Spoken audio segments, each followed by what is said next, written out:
继续来到台湾尾的屏东县，讲这人口数直直落，到顶个月底剩82.3万外人。为了要吸引更较侪少年人到屏东来就业定居，屏东县政府推出3个好康的。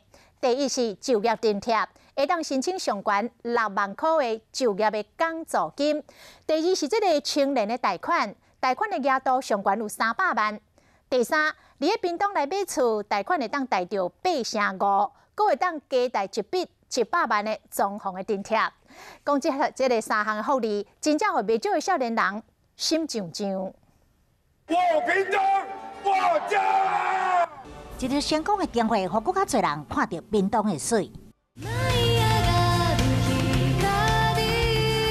好食好耍的袂少，只是人口却愈来愈少。到2月底，只剩83,952个，甲人口上悬的是民国86年91,3,740人，足足减少9万人。为着甲人救来到屏东，县府抛出好康的。最主要的就是一个就业、跟创业、跟起家。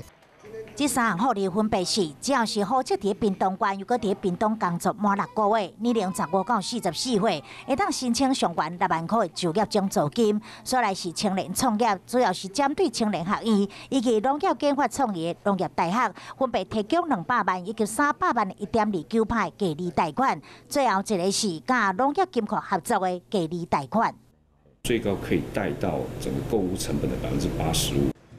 条件是只要第一厝买，配偶或者子女名下不帮散的，另外也有100万的装潢甲提买价格入厝贷款，利率嘛只有1.29%。会留在屏东工作，先把那个屏东的工作机会创造出来，然后大家来返乡就业以后，才能办这个贷款，才能还得起啊。